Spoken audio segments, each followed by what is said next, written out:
What's up, everybody? It's your boy Lank. If you enjoy epic mythology, stunning visuals, and challenging gameplay, then Black Myth Wukong might be the game for you. It's the game everyone's talking about, and today we're diving in to see if it lives up to the hype. An action RPG that's generated a ton of hype online, breaking Steam records, and has a lot of people talking, with lots of people making the obvious comparison to the Soulsborne series, and many others denying the similarities. Is Black Myth Wukong deserving of the hype?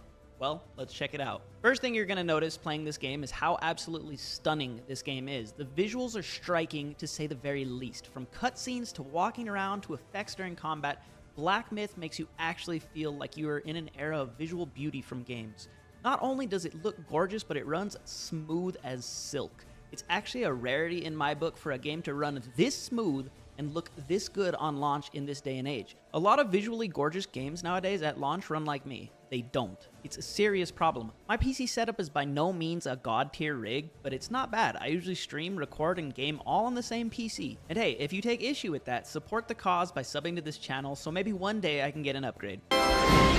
Young people from all over the globe are joining up to fight for the future. I'm doing my part! Usually if a game is well optimized, it's not a problem, but a lot of games these days are so poorly optimized that I'm lucky my PC hasn't exploded and taken me off the census. With Black Myth, I didn't even realize that the settings were on very high till the end of the first day. That alone made me really appreciate this game. Black Myth Wukong follows the story of Sun Wukong, the great sage, equal of heaven.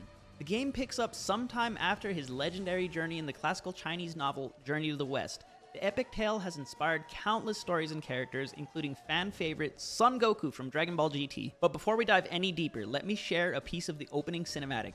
It perfectly sets the tone for the epic adventure that lies ahead.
It's not just the cinematic that makes the scope of the game feel massive, even the combat makes you feel like you really are fighting gods and titans.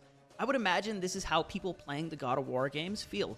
I wouldn't know, I never played the games. The scope is not the only aspect of the game that people have drawn comparisons with God of War. While the combat might look Souls-like at first glance, it's not a one-to-one comparison. Black Myth carves its own path, blending intense action with unique abilities drawn from Chinese mythology.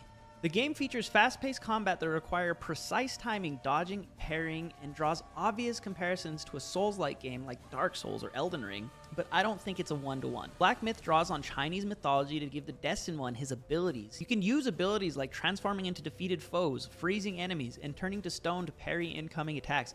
All these abilities add up to make it less Souls-like in my opinion. Plus, at what point is every game a Souls-like game if we're using the metric of difficulty and dodging? The Witcher 3, a popular action RPG, would be a Souls-like if that were the case.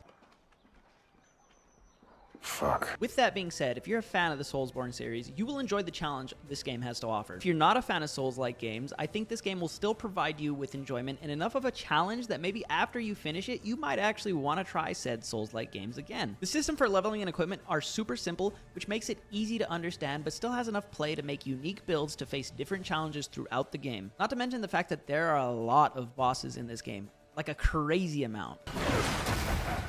Fancy running, do you? No, hit me still! Oh, fuck it, dude. Transform.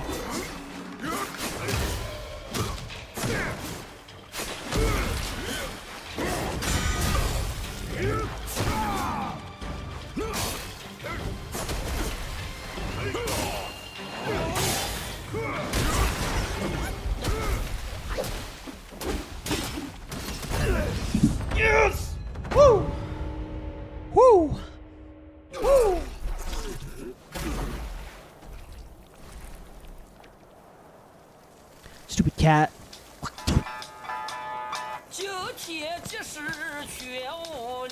As opposed to the usual Soulsborne formula of going to big area, difficult non-boss enemies scattered about, with maybe 2 to 3 bosses in that area, Black Myth drops a veritable clusterfuck of bosses in every area, which I'm not opposed to be honest. It's thrilling to turn a corner often and find a unique boss every time. A lot of people have hyped up this game, and others have seemingly been disgruntled at the fact that this game has gotten so much attention. But so far, I think this game has warranted its hype. It's a good game that's had a solid launch, the graphics and the visuals are a great start, but Black Myth Wukong has a lot more to it than just good looks. It does not get by on pretty privilege alone, which some games have tried to sneak by on.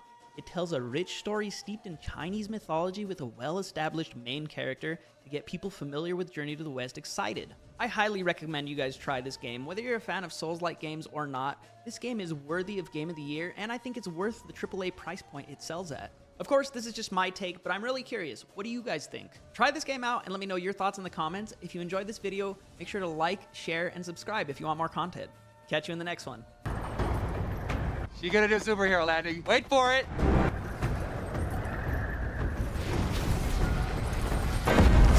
Woo! Superhero landing. Yeah, that's really hard on your knees. Totally impractical. They all do it.